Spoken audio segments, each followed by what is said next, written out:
Hello. 3, 2, 1, go. Hello, everyone, and welcome to the SLO City Together Podcast. This fine Wednesday morning. It is. It's with Wednesday. Brent and Jordan. Hey, it was thunderstorming last night. Yeah, You remember that? I do. I heard the thunder. I saw the lightning. Mm-hmm. That's how it happens. Heard the rain, wind and the rain. Yeah. My dog got a little freaked out. Really? Mm-hmm. My dog did too, and he usually doesn't. I think he kept thinking that because it was kind of silent lightning. There wasn't like rolling thunder a lot, and so Yeah. I think he kept thinking that a car was pulling down the street, and so he'd be like, "Whoa!" When the light would happen. Yeah. That's normally what he does when a car pulls down the street. Yeah, he does this like Like a little alarm. he's like, somebody's here. Yeah. and I'm like, "Stop!" It's so annoying. Is that Moose or Mac? Moose, and then Mac is he just mimics Moose, Yeah. which Mac Rudy doesn't does. know what's going on. He's just Yeah. Doing Always picking up on which one of Moose's yours? cues. So your dog was freaking out. Well, Rudy's the one who gets really nervous about like fireworks and noises and stuff. So he was the one who was freaking out. But he also follows Winston's cues on a lot of things. Yeah. I thought it was the other way around. I thought Winston gets riled up and Rudy just kind of. Yeah, Oh, not Winston. about nature and noises and fireworks and stuff. Winston's kind of like, whatever. Yeah. Let me lay on your pillow. Yeah. Oh, So that's it. okay. Well, My cats didn't get riled up. Oh, for you got Winston, cats. So I know you guys were wondering. no, I wasn't. And Cats they were, don't care they about were pretty anything. chill. I'm never coming to your house. You know why? Cats. I'm allergic to cats. Yeah. He comes to my house though. You could take an allergy pill. I could. You know, so Abby has this little powder that you sprinkle on their food, and supposedly it Cures your allergies. Kills the dander? Lessens the protein that they create that What? causes the allergy. Genetically modifies the cat. Abby doesn't know I what the heck's guess. going on. What a sheep. She's just She Wow. listens to this. Wow. big She will- pharma's she got will her hear Big farm. right where they want her. Big, She's buying maybe. these drugs to doctor up your cats. It just looks like cumin. I'm tempted why to try cumin? Why cumin? it. That's what it looks like. Is it like There a are red a lot powder? of spices that look like cumin. No, Like cinnamon. Cinnamon. Allspice. Cinnamon. Cinnamon is much So darker. you sprinkle. So hold on. There is a product that we Yeah. have made and Yeah. manufactured Mm-hmm. that you sprinkle onto food, Yeah. and it helps the cat not impact your life. Produce the allergen. Yeah. Okay. All right. Which one of you is I like allergic that. to cats? Neither. Just for fun then. Yeah. Just to Well, experiment on innocent I creatures. think she wanted to do it so that when people come over who Yeah, are allergic, That's Oh. really it won't thoughtful. Okay. affect them. I appreciate that. She's back. I will now come She's over. Would you like back to be in the my test good subject? graces. You know, I'm also allergic to horses, and so is Cole. And we went horseback riding this summer, and I was just like, just don't touch him, Cole. Just don't. And he's like, well, I'm on the horse. I'm Yeah, on it. how I was like, does well, that just don't work? touch your eyes while you're on the horse, because that's it just Yeah. But Yeah. Cole was like, he Dying. had hives on his neck, and his eyes were all red, and he was Did you try wheezing. sprinkling any cumin on Cole before he rode the horse? It could just be the cumin. Where did you all ride horses? I didn't know Costa this. Rica. Oh. Yeah. Was it on the beach? No, they were. We went, so they like we pretty much just chilled every day, and then it was like midweek. We were like, we need to do something, like get out of the house or do something. So we found this we drove like 2.5 hours away up into the mountains, like the forest, Mm-hmm. and they had like an activity thing where Yeah. you could do like a zip lining, horseback riding into like river rapids. Mm-hmm. It was awesome. Horseback riding into river? It was really like you did zip lining. You got on a horse after the zip line. like a triathlon of and then activities. you got onto which was great because then in the water you could wash off all Oh, of the cumin. all of the allergens from the horse. Yeah. But it was a long day. It was like 3.5 hours of activity. It was a lot of fun. He Jordan's really in a weird mood. he man. really likes the He's in a cumin. weird mood today. I don't know why Listen, you were people- so offended by me comparing it to cumin. That's just a weird spice to recall in that moment. I think cumin smells like BO. I've never smelled it. Yeah, I don't think I could identify the smell What? of cumin. That makes me even more mad that we you don't use it cook. as an example. We don't I cook. cook, and I You use cook? cumin often. Really? Yeah, but I don't don't know what it smells like. Have you ever? Well, because if you weigh smell in it, on that. Podcast audience. yeah. He's lying. Either he's lying or there's something wrong with his nose, because you cannot cook with cumin and not know what it smells like. I don't know what it smells like. It's one of the spices that Hold I would on, is argue that is what's the on- most identifiable. Is that what's on deviled eggs? No, it's paprika. I was talking with my friend. me and Brent made deviled eggs together did. once. We It did. was so bad. We should find the picture. What made it like it was bad taste, bad It was- presentation, well, it was or just all of funny it? 'cause No, Jenna they was were busy. amazing. It was for Easter, I think. Okay. Yeah. Jenna was busy doing something. everything else, and we were like, "Can we help?" Blair was working, and she's like, "You guys could do the deviled eggs." We're like, we were "Easy." like, "Cool." Brent's like, "We got that," and then he proceeded to ask Jenna where every single thing. He was like, where are the eggs? Where's the? I need a knife. Where's the plate you want me to use?" How do and I so do it was this? like by the end of it, Jenna did she it. should have done it, but Yeah. we just did it really poorly, asking her every step of the way what she wanted us to Yeah, do. I should So it was probably- kind of comical. And then we got a picture taken of us holding the platter of eggs. Oh, I should probably grow in my knowledge of the Send it to kitchen. me. Oh, we got to find it. We'll Okay. figure it out. Yeah. All right. Yeah. Okay. I love to cook. So I was gonna say, Okay. I forget what prompted this exactly, but I was talking to my friend Luke last night, a different Luke, not myself. And he was saying last week they thought they had a gas leak. They woke up in the middle of the night, smelled something very sulfuric, and they like called LG&E, the gas company. Below us. What? Go ahead. Go ahead. They call Why it. is everything I say a problem? Oh my gosh, this is I was going to amazing. say this is a fart It's joke coming. No. Okay. Then it's not below us. Wow. Jordan is it? He's on one He today. is. So they call the gas company. They said they'll send someone. Then they're like, go outside, while you wait for the person to arrive. So they're outside. It's like 6 a.m. and then their neighbor comes outside as well, and they're just kind of sitting there waiting. And they were This like, is shared like a a apartment. or cul-de-sac. something? Yeah, Oh, it's okay. a house, but it's a cul-de-sac. And they were like, "Oh, are you guys having a gas leak?" And they go, "No, my dog got sprayed by a skunk." And apparently, the smell of the skunk made it seem like there was a gas leak. And the guy from LG&E, the gas company, shows up, and so that was his like 4th or 5th Skunk call? that month for people who Really? just experienced a skunk. Hey, you guys heard the story about Moose Yeah. getting skunked in the face. Yeah. I thought he was going to die. Yeah. Just And 'cause his actually, reaction. I have blamed that skunk on the cancerous tumor You that has blame been the growing. cancer growing. on the skunk? That's where the Yes. cancer came from? Yes, I blame the skunk for the cancer. Oh yeah. I blame the skunk on the cancer. Yeah. Wow. Yeah. Which I never would have thought that skunk would equal gas leak, but What's he doing over there? I don't know.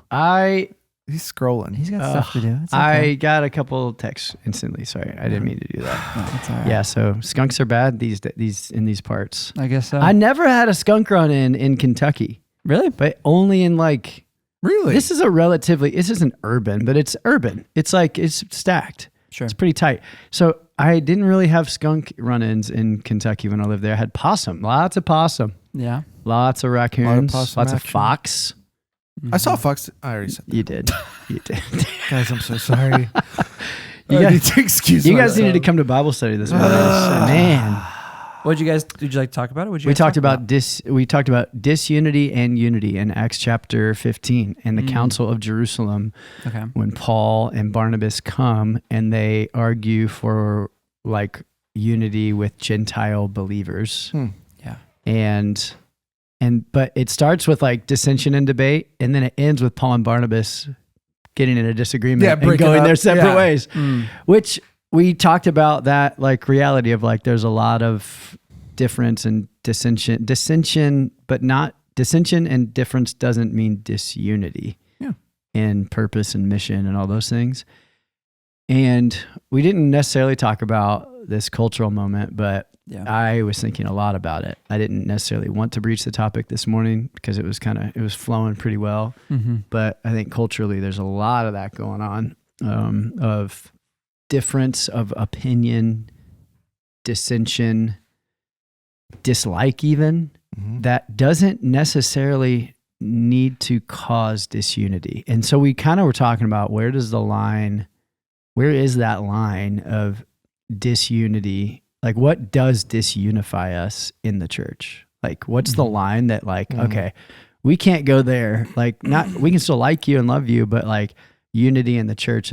And so we were talking about the big rocks of like, we are saved through repentance by grace in Jesus Christ and through faith in him alone. And then we started talking about denominations and all that stuff. So I'm just kind of, that's where we went. And in the wake of, last week, was it last week that the Charlie Kirk stuff happened, or 2 weeks ago? We didn't talk about it. We put, but Charlie Kirk and the school shooting in Colorado, and I want to make sure, like it was a messy week. It was really weird. There was a lot of dissension, a lot of dialogue, a lot of difference still is happening online. And, what's our role in the church to bring unity and healing to the church, right? Like we look at I don't know. That's what we were talking about. Yeah.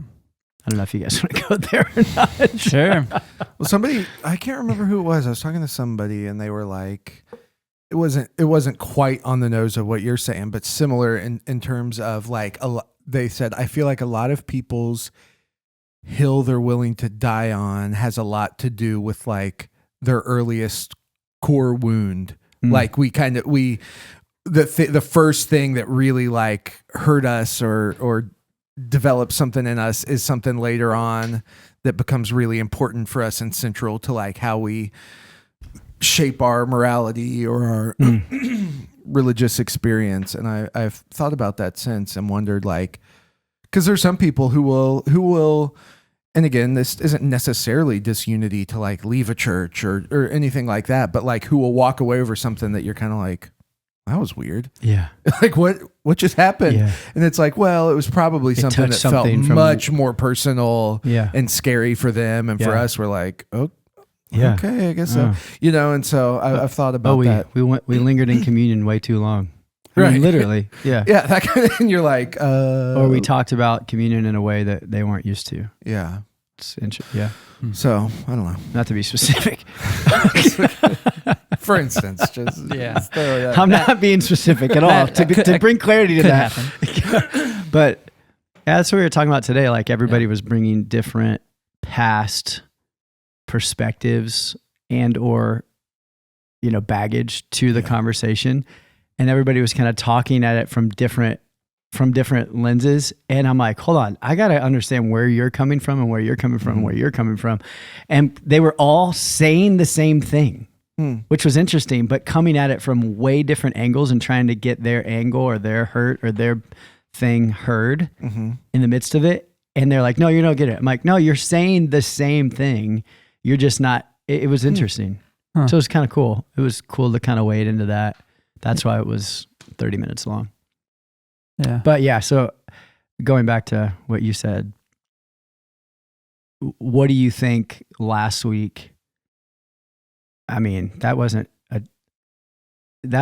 were you talking about last week and like it triggered a core wound or trauma from? Oh no, I wasn't so much talking about that specifically. I was more talking about that idea of the larger idea of disunity or like disagreements within the church is what triggered that in my mind. Okay.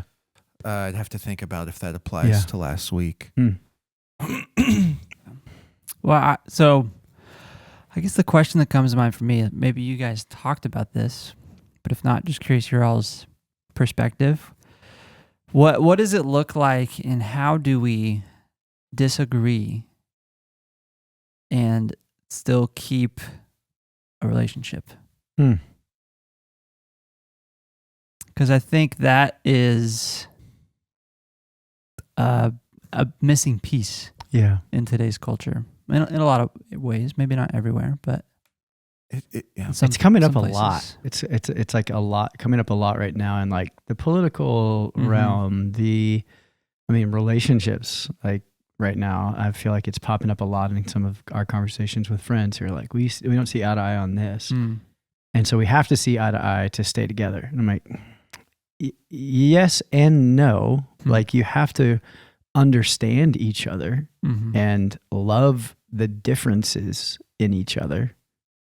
But there are some things that, I don't know, you have to maybe get over yourself in. And I think that's where we're kind of stuck as a culture. It's like we've been told that it's our happiness is the greatest aim. And so, and I'm fleshing this out by verbally processing, Yeah. but like your happiness is the greatest aim. And so your feelings are the biggest thing, and your perspective is the truest thing about you. And so fight for that and make everybody else, I don't know. And if they don't, and if you disagree, then they're devaluing you. And so you can get out of does it make sense? I feel like that's like kind of the pool we're swimming in.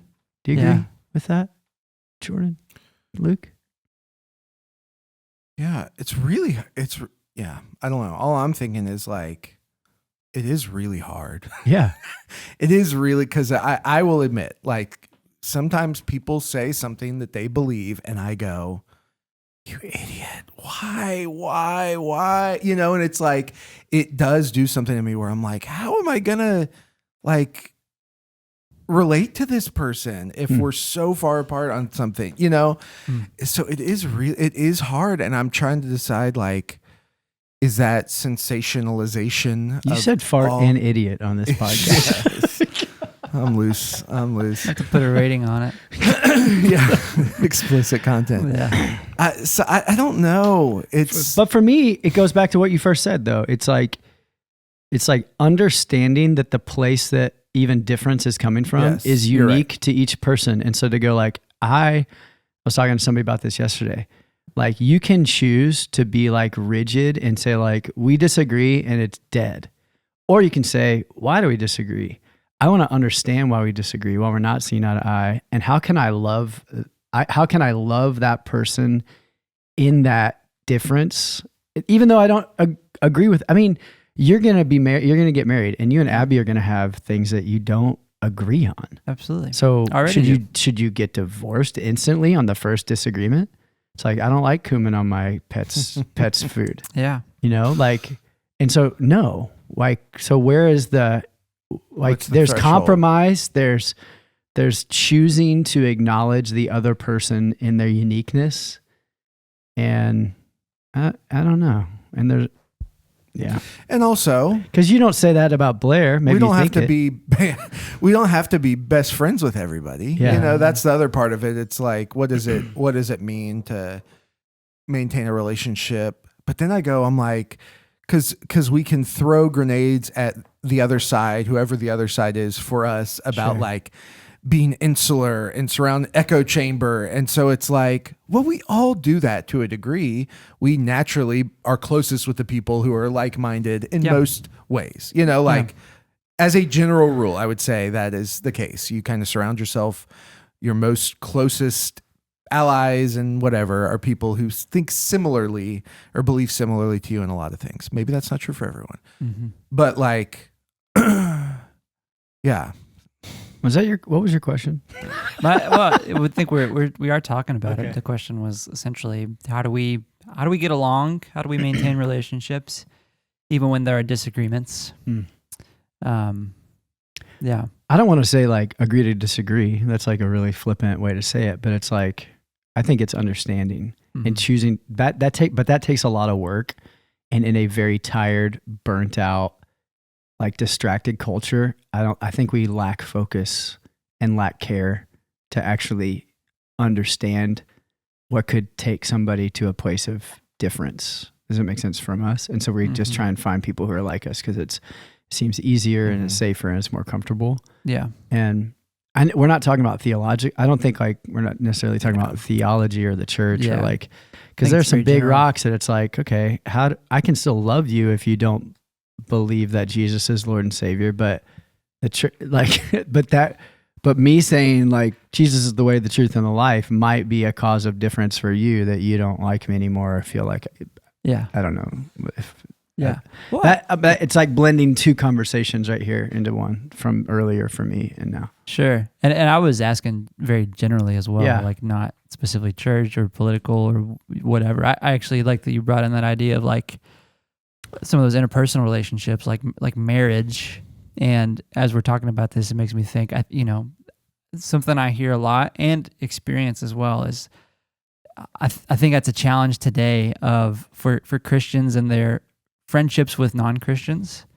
I think it's something Abby and I talk about. It's like there's a different there's a difference in like depth and connection because there's not a shared faith, you know? And so I think that's a challenge, like a relevant challenge that people face is like, how do we, because the response to that is not just what you're saying, Jordan, hang out with my Christian friends all the time, right? It's like, no, like we should be a friend to all, you know? So yeah, I think that's an important thing of reckoning with that, you know? Yeah. How do I reach a level of intentionality and depth and intimacy with those who faith-wise, politically, whatever it is, I don't see eye to eye with. It is hard. It is hard though, because it does hit like that. Like, yeah, you can kind of go the direction that Jerome was saying of like, why are you thinking like that? Why are you doing that? I don't even want to be around that, which is hard. Yeah. But that's where I think relationships can deepen. If you're like, tell me what led you to that? Like, I want to know, like, it's interesting to me, you know, but we're so quick to cancel and so quick to, I don't know. Yeah. Well, and I think you're hitting a lot on humility as well. What? We just happened to both like dart our eyes at the same time. And we were like uncomfortable in it. Yeah, the gun. I think you're touching a lot on humility as well. And it's also this recognition of like, you know, we three individuals in this room have our own perspectives, beliefs, values, those kinds of things, you know, and they might align in a lot of ways, but I think like in recognizing in conversation, like this is what, and I'm not speaking from a faith perspective necessarily, like this is what I believe and subscribe to more or less, but it may not be the best or truest, right? But it's, I don't know. So I think like a level of humility, again, not from like a faith perspective, obviously it's like we believe what we believe is true. Yeah. And so, you know, so I think it's more from it is interesting when that blends into marriage, because I think you probably should be a little bit more aligned on some of the things you agree upon than you disagree upon. When you hitch your wagons together, you got to stack your agreeables a little higher than your disagreeables. Sure. You know, but even when you hit marriage, things change. You know, like, and you do, like, you hit a different season and you're like, oh, how are we going to navigate this? Oh, yeah. And then you got to like find out how you can like grow together through different opinions or perspectives or preferences. And it's like, and that's the beauty of that humility that you're talking about, of going like, yeah, you're right. Why is my ego so big in this area? Why am I being so like, no, this is what, you know, that's selfishness. I have to get over myself and I have to love the other. And I do think the Christian faith and our walk with Jesus does inform a lot of that. Like I met with somebody recently who had never gone to church in their life, never taught any moral construct, and hit an existential crisis in their 30s. And literally last week came to church, and it's like I hit this like place where I said, like, why do I do the things that I do? And why is my reaction to people what it is? What morals or like values are driving my decision making? I have no idea. Like they went on this huge tear of like philosophy and religion and read all these Eastern things and Buddha, and like came to Christianity and like came to church for 4 weeks and like gave their life to Christ and was like, this is it. Like, this is like the way, you know? And I'm like, but it was like they were noticing a lack of value system or structure or care that led them to be exposed to Christ, that is now informing the way that they treat people at work, people at home, look at themselves. I don't know. Yeah. Do you guys feel, I'm trying to pick the right word here that will get a most true response, true being accurate, true being whatever. I don't know what I'm trying to say. Because fearful is the wrong word. Apprehensive is the wrong word. But concerned. To talk about matters of, I'm thinking politics, but also like those things in the world of faith that are typically like divisive. How uneasy do you feel entering into those conversations with people? Does it feel dangerous? Does it feel like, oh boy? Sometimes it feels dangerous on this platform because there's not like room for follow-up questions or relationship. Right. Like I'm feeling it right now. Oh, you are? A little bit. Yeah. Because it's so like permanent and just like, well, whatever it is what it is. And there's no. Yeah. I feel like that helps. Some of those heavier conversations are best face-to-face. Yeah. Like, anybody can throw a stance on anything right now. But I think wading through those heavy things relationally and where there's back and forth and long form dialogue is important. I think some people would say that's waffling though. Like, oh, you're afraid to talk about it? Why? Well, I don't want people to misread what I'm actually meaning. Yeah. And I know I'm a verbal processor. Yeah, right. You know what I mean? And so, yeah. I guess I feel like I have to really trust somebody to be willing to really go there. Like which I'm trying to decide if that's okay. Yeah. But why? Because you're afraid, going back to the vulnerability topic of last week, because you're afraid of being harmed by misrepresentation or maybe. Well, I think it's a blend of that and what we were collectively saying about like, I want to trust that somebody will seek to understand why I'm thinking and saying what I'm saying rather than just go, oh, you said a word that makes my blood boil, or you said something that triggers me. And now I've, oh, I know who you are. Yeah. So like, I want that, but I want to also be able to offer that to somebody else. So yeah, but I do. I think there are a few people who I feel like I've trusted enough to like go there with, but it's hard. It feels dangerous to me, I guess. Yeah.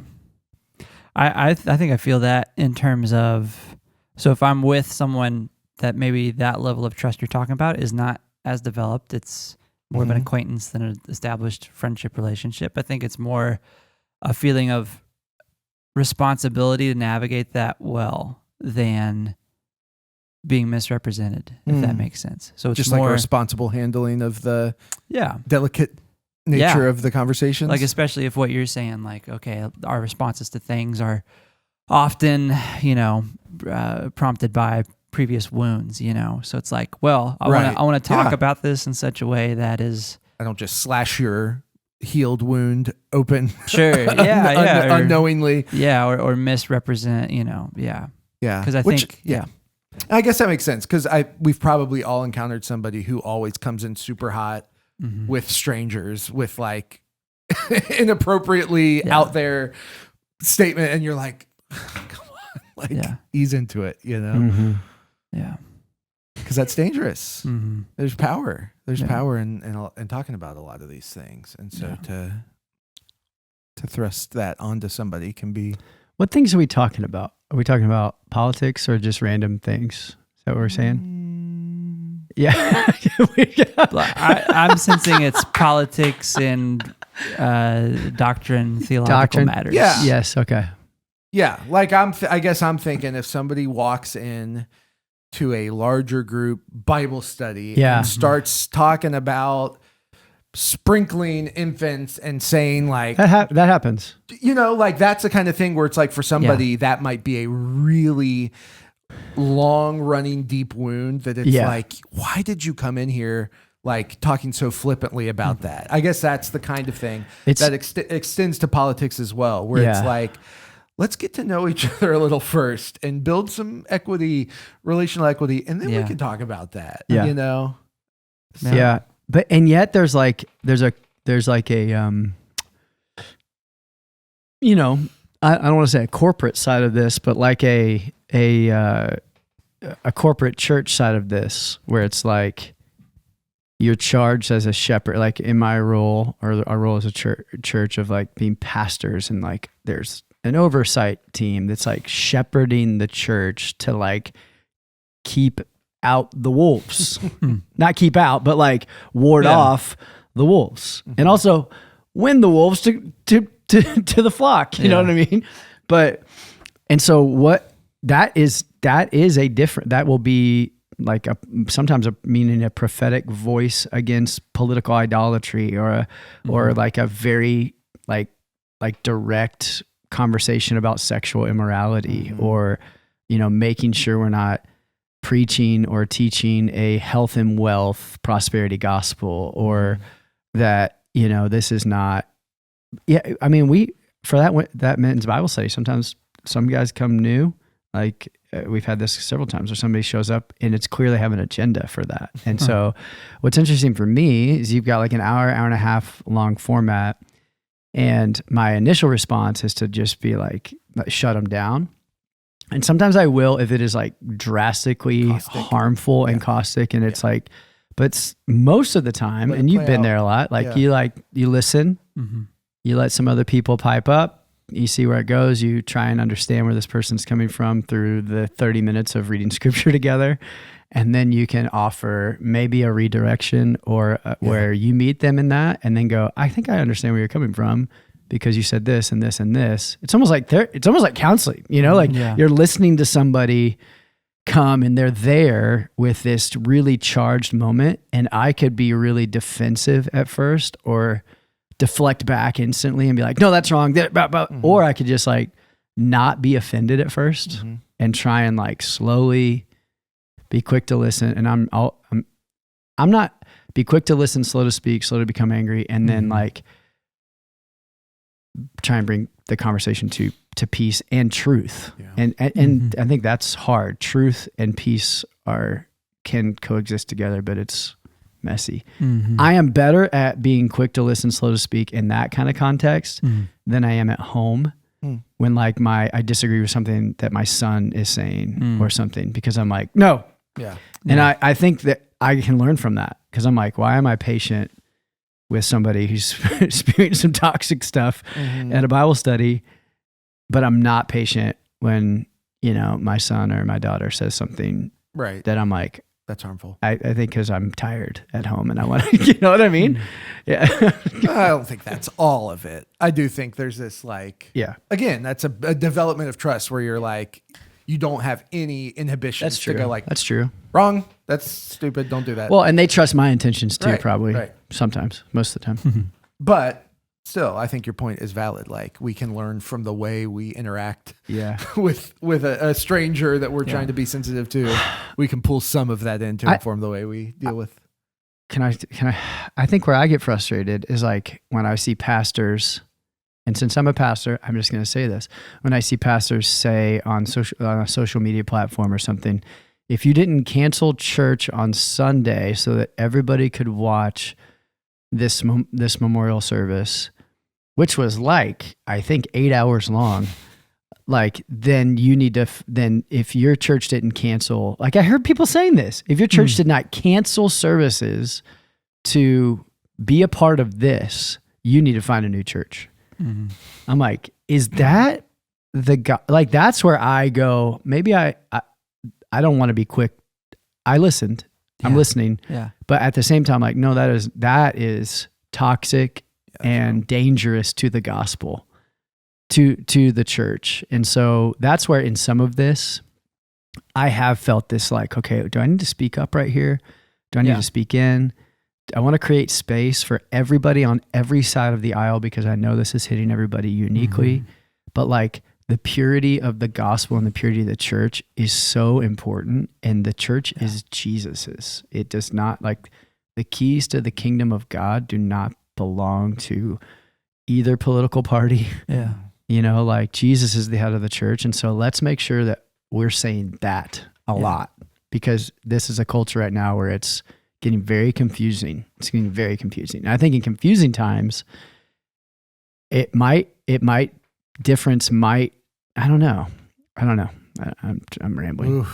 There's just a lot of things going on in my head and heart recently with all this stuff. And I want to listen and understand and be slow. But at the same time, there's some things that we've always historically in Christianity agreed on that are true, that are good, that need to be like reaffirmed. And like, you know what I'm saying? Like, so. Yeah. No, I think that, quick to listen, slow to speak.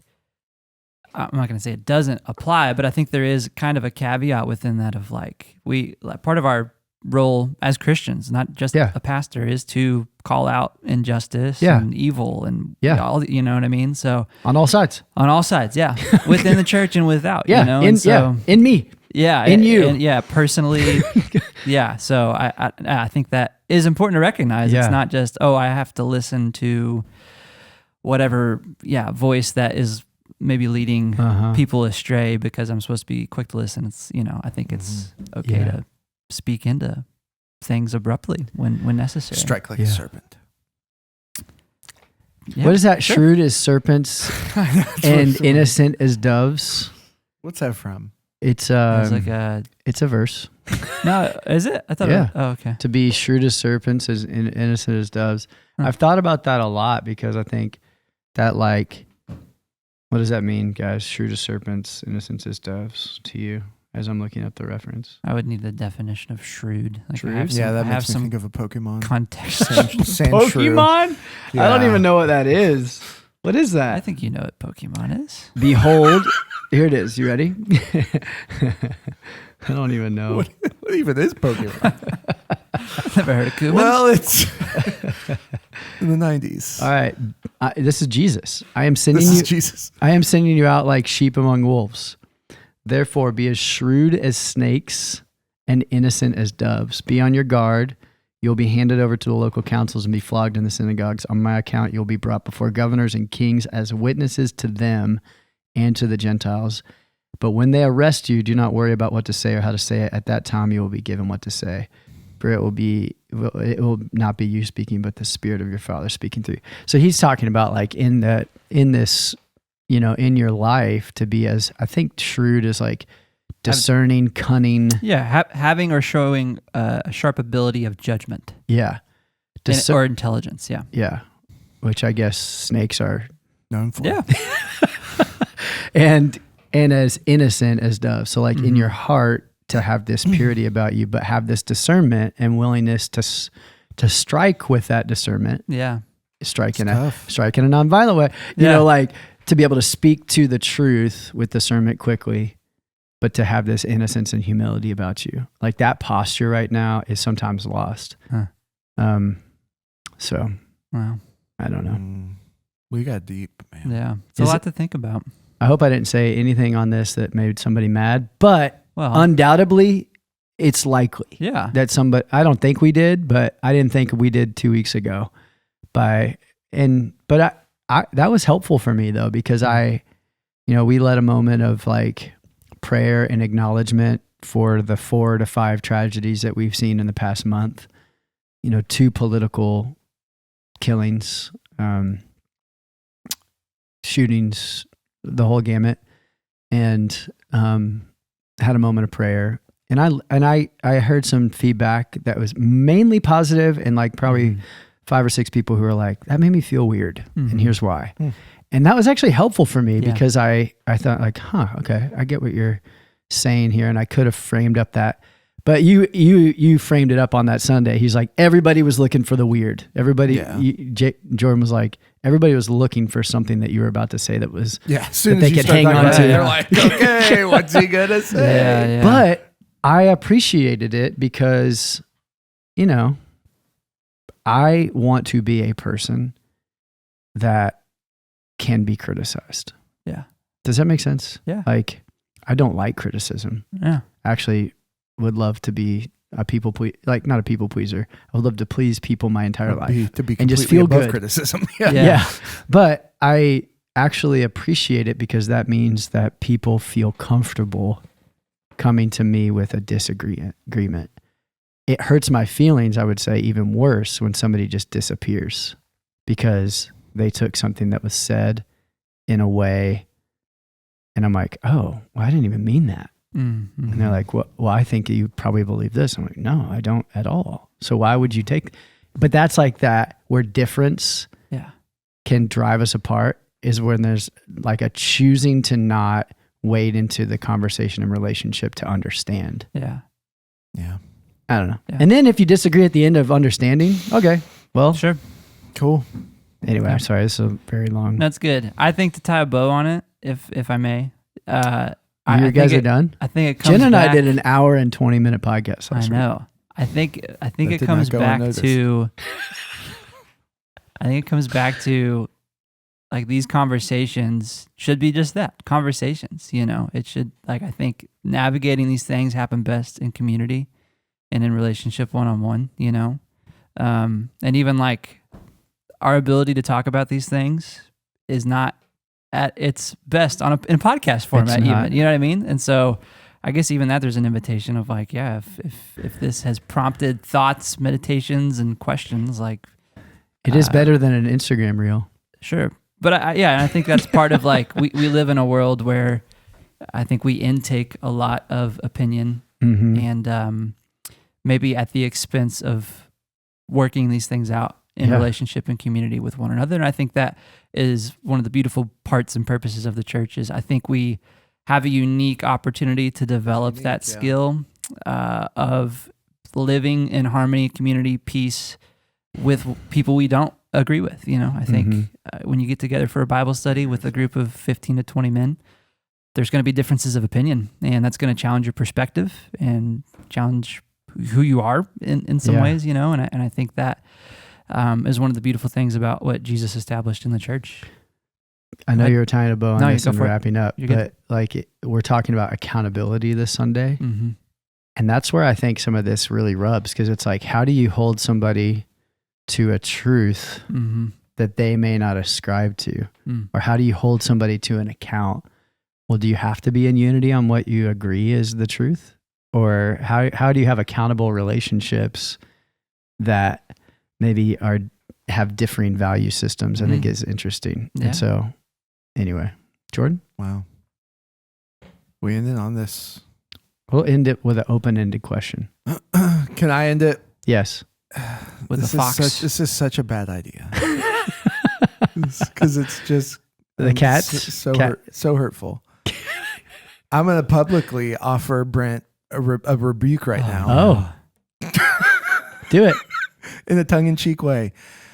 Brent, there's a word that has slipped into your vocabulary the past 3 weeks that is totally understandable, but doesn't mean what you think it means. What is it?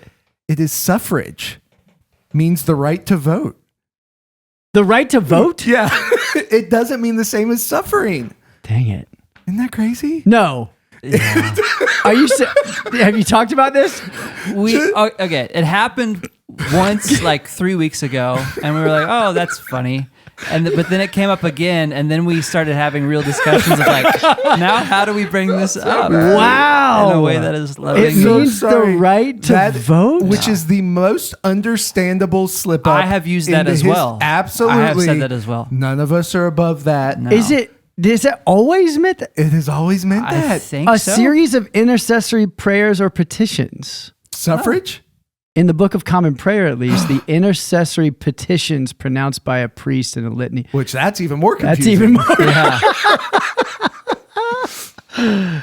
I appreciate that rebuke. So I thought that would be a fun, lighthearted way to end this. 4 types of By suffrage. publicly attacking the pastor of the church about us. Hey, I said, did you hear what I said on Sunday? No.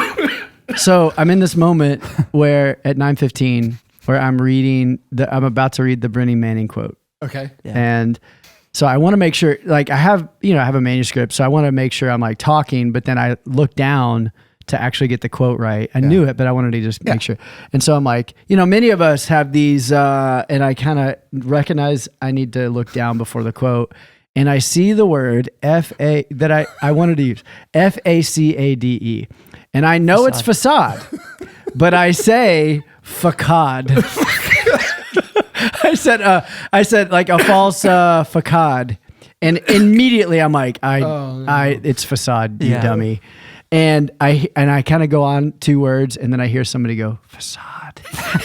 Oh my gosh. In real time? In the crowd. And I went, it's facade. I know it. Thank you for calling me out.